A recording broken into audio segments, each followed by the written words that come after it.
Wereturkey, written by RoseBlack2222.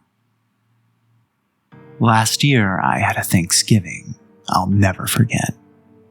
I've grown up in the inner city for most of my life. I moved into the suburbs after graduation, and I live with my roommate. Most of my extended family lives out in the country. Well, I can certainly see the appeal. It just isn't for me in the long term.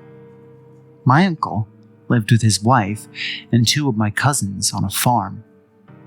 Every year, who was the host would change.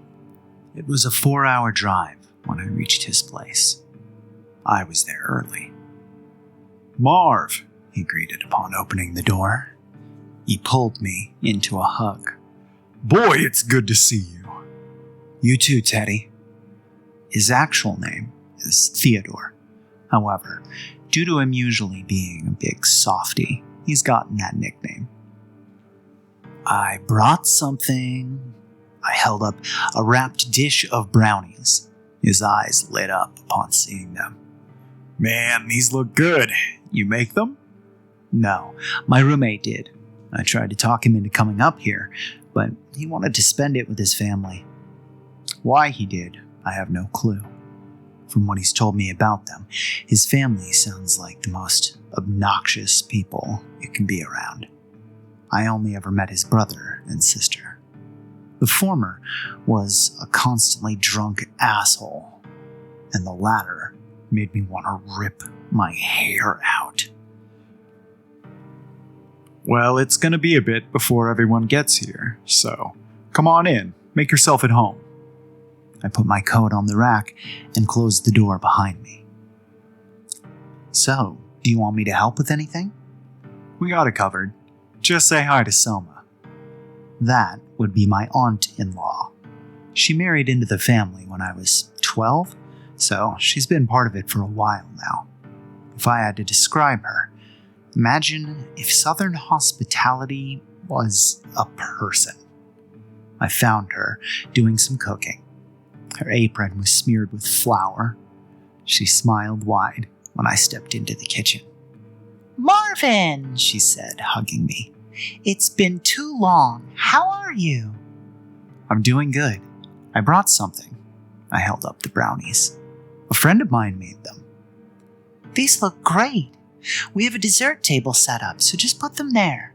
By the way, how are your folks? Do you know if they're coming?" "Oh, I wouldn't know. We haven't talked in a while." "Really? That's a shame. It's been a long time since we've seen them." "Well, you never know. It might turn up. Anyway, I'm gonna go say hi to April and Jamie. Those would be my cousins." I came into the living room as they were coming downstairs. We greeted each other and talked for a bit. Eventually, other members of the family arrived. Much to my surprise and apprehension, my parents decided to show up. Yeah, we hadn't been on great terms for the past months. Long story short, they could be controlling and thought I was going to join the family business of running the pharmacy. They were wrong. Don't get me wrong, I get why it's important work. It's just that the idea of spending most of my working hours behind a counter makes me want to take way too many pills. Seeing them again was awkward, to say the least. "Marv," my dad said flatly. I chose to ignore my mom and him. My plan was to mingle with other family members so I wouldn't have to deal with them. For a while, this worked. However, something would bring us together. Something I'll never forget. You see, my uncle's neighbors were kind of odd. From what he told me, they were extremely reclusive and ran a butchery in town. One of the few times he's gone to it, he described them as not being all there. It's not that he thought they were stupid. It's more that he got the sense they were thinking of things you didn't want to know about. Getting more words out of them beyond anything to do with pricing was a rarity. In fact, Teddy tried to talk with them, but as soon as he really made eye contact with them, decided against it. They were a couple that was eerily similar in appearance. I suspect the less I know about that, the better. And that's only the second creepiest thing about them. More on that later. Try as I might, eventually, I found myself in my parents' presence. Something to know about them. If they think something should be a certain way, it's very hard for them to let it be. "Marvin," my mom said, as I was on my second plate, digging into some honey and yams. Against my better judgment, I acknowledged her, and immediately cursed myself for doing so. "What is it?" "How have you been?" "Good." "Is everything okay?" "Yep." "Are you sure? No money problems or anything like that?" "I'm fine." "Okay, because you know, if you do, you just have to ask." "I know." Honestly, I didn't mean to snap at her. It's just that I knew what she was trying to do. When I moved out, I still talked with them a lot. Every time they would work something money related into the conversation, basically trying to get me to come work for them.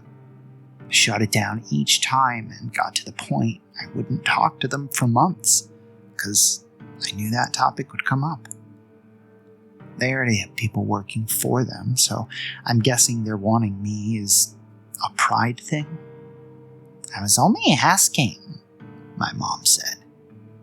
I glanced from her to my dad.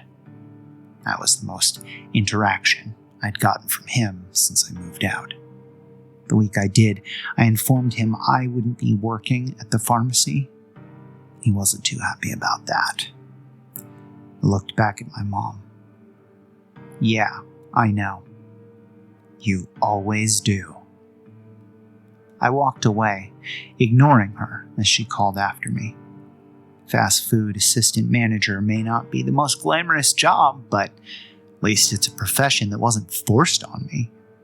I decided to get some fresh air, so I went outside.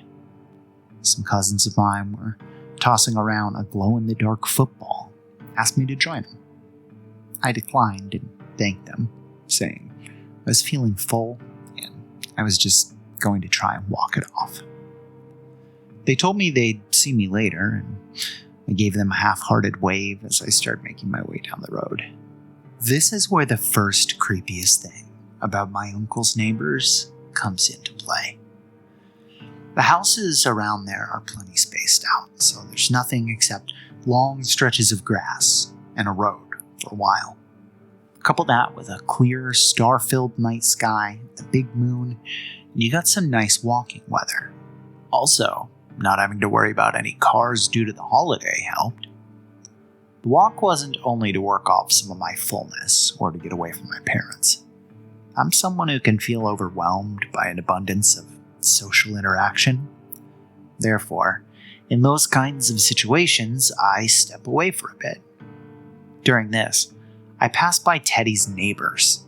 Since he's mentioned their oddities to me on a few occasions, I paid their property no mind and kept going. That's what I would be saying if it weren't for the craziest shit happening. Gobble, gobble. I stopped. The turkey's call wasn't unusual. How primal it sounded was. It was ancient, like something was getting the best sleep of its life for the past several thousand years and now is awake and incredibly pissed off. It was obvious where it was coming from, and I began to sweat. I knew that was my cue to head back the way I came. 2 things I learned that night. One is wereturkeys are a thing.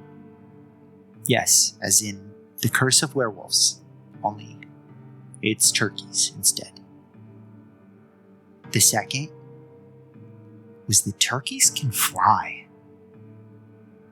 Imagine the pants-shitting fear I was experiencing when I realized the sound was coming from the roof of their barn. I squinted, barely making out a feathery silhouette illuminated by the moonlight. That's when it spotted me. It leaped off the roof, letting out another loud gobble. I gawked at it, frozen in place, as it descended upon me. Its wattle flapped in the wind as it reached out with razor-sharp talons. My brain caught up with my body and told me to move my ass. I jumped out of the way, causing the feathery fiend to narrowly miss grasping its would-be meal. Frantically searching for a way out, I spotted a nearby ditch and dove for it, rolling to the bottom. In addition to keen eyesight, turkeys also have acute hearing. I didn't even do so much as breathe while waiting for that thing to leave. Everybody has that one person who tends to call at the worst possible times. For me, that person's my mom. I felt the vibration of my phone in my pocket, followed by the sinking of my heart. Yanking out my phone, I hit the reject call a split second after the ringtone started playing. Breathing low, yet rapidly, I could only hope that the Wereturkey wouldn't investigate, would move on to another target. In case I got another call, I decided to power it off. That's when I got a text message. The ring of it may as well have been a shotgun going off. Every cuss word I could think of flew through my head. I looked up to see open talons falling toward me. I screamed and rolled out of the way. I tried scrambling out of the ditch, only to feel it grab hold of my hoodie by its beak. Desperate, I lashed out, still gripping my phone. My thumb happened to be touching the flashlight app, causing it to activate and illuminate right in the werebird's face. It let a surprise screech and let me go. I climbed the rest of the way and ran like my life depended on it. Mainly because it did. This wasn't the first time I'd been in a situation like this. Well, not with 10-foot-tall bird creatures. However, dealing with muggers and giving me some instinct to deal with potentially fatal perils. Long story short, I've gotten fast over the years. Unfortunately, the speed of the fastest human pales in comparison to a supernatural bird monster. That thing was trying to snap at the back of my knees the entire time. I didn't think I'd be able to make it back to my uncle's, which left me with no choice except to try and lose it on his neighbor's property. To my surprise, their front door was open. Even though they were weird, I didn't think they'd be too happy letting that thing roam their land. I was yelling for help as I was running toward their home. I got no answer. I made it inside by the skin of my teeth and slammed the door behind me. This was met by several thunderous slams on the door that caused some cracks to form and an enraged screeching. It wouldn't be kept out long. I needed a place to hide and call for help. The best room for that would be the basement. The issue was, I didn't have any clue where it was in the house. Luckily, my guessing game was on point. I managed to locate it by the fourth door as the Wereturkey finally broke in. Heart racing, I pulled a small table with a vase on it in front of the entrance and then went down, yanking the door closed behind me. It was dark, and there was a distinct metallic smell. I felt along the wall, eventually finding the light switch. Turning it on was a mistake. On the floor was one of my uncle's neighbors, or rather, what was left of him. Shredded flesh in a shape vaguely resembling a man lay in a pool of blood, and a headless nearly threw up. This was fucked. I turned away from the gruesome sight. My hands were shaking, and I forced them to relax as I was dialing the police. Then it dawned on me. They probably wouldn't believe the truth. And that for all intents and purposes, I was in someone's house unlawfully. And on top of that, I was the last person to see a horribly mutilated corpse. Thinking better of my decision, I instead chose to dial my uncle. Marv, where are you? The rest of the food will be gone if you don't. Teddy, I'm at your neighbor's. Get over here now. What? What the hell are you doing there? I can't explain right now. All I can say is that I'm in deep shit right now, and I need you to bring your gun. Is this a joke? If it is, it ain't funny. There's a body in their basement. We'll be over soon. Hang tight. All I could do then was wait. There was a chair in the basement. I sat in it and exhaled deeply, massaging my temples. Something prompted me to take a closer glance around the room. My eyes fell on a bookcase. The house was so big, so I wondered why they'd put it there of all places. Every so often, I would hear the enraged Wereturkey smashing something to bits as it was trying to find my hiding spot. A couple of times, it got way too close for comfort. There was a book already open, face down on the floor. I picked it up. One look at the pages, and I knew the symbols within were not meant for mortal eyes. One in particular contained a humanoid bird creature. Some of the book was in English, and that's how I came across the term. Wereturkey. That made me worry about other monsters similar to it. Werewolves, for one. What would be the worst?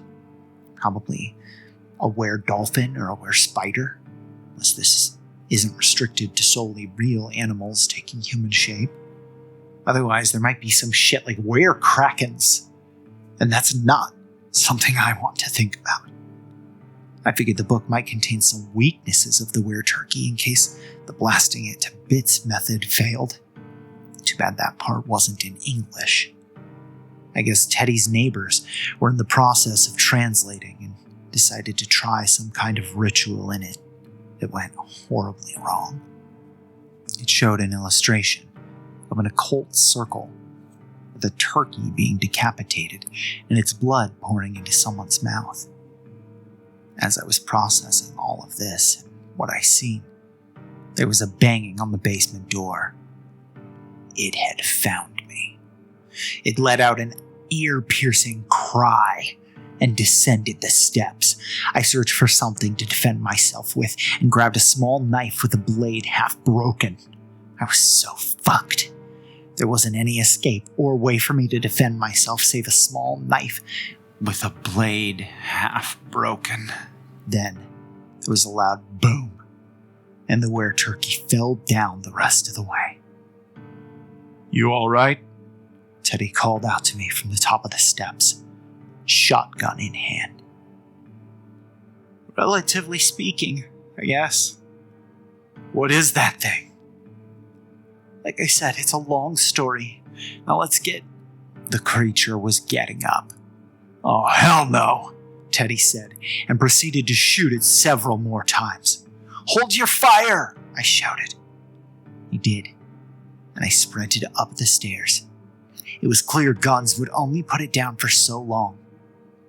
I don't know how we can kill it, I said.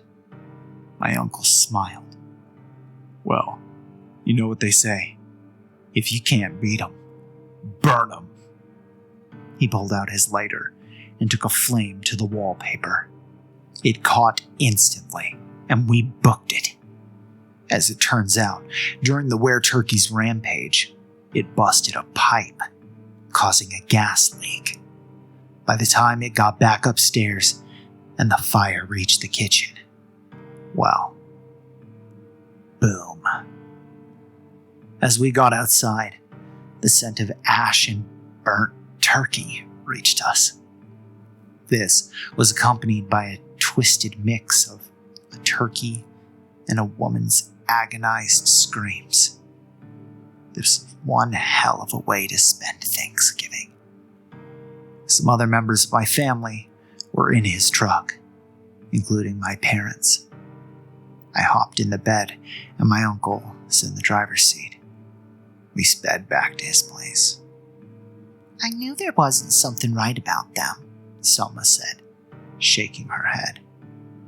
That's an understatement, I replied. Now, I think I'll fix another plate. I made some room while I was in there. My parents and I eventually got to talking again. I guess when my parents have a child that nearly dies, that tends to change their perspective. Fortunately, in my case, it made them not want to have my last memories of them, trying to dictate my actions. Despite the horrors I went through that night, at least some good came out of it. Everyone agreed not to say a word about what occurred. The official cause was blamed on a gas leak, which I suppose is technically true. After all the craziness, it was good to really wind down. By the way, Marvin, what is that? My mom asked. She pointed, and that's when I saw the same book on the table. My heart skipped a beat. I didn't remember grabbing it. So how had it gotten here? That? I replied. It's nothing. I'm not usually a drinker. However, given what I saw, something to take the edge off seemed warranted. By the fourth beer, I was having a good time again. The rest of the night went great, except for when I tried dancing. It fell on my face. Yeah, I'm terrible at it. Anyway, that'll do for this post. I've told my roommate Clyde this story. While I was away, there was a break-in at our place. Man, shit gets crazy during the holidays. On that note, I hope you all have a happy Thanksgiving.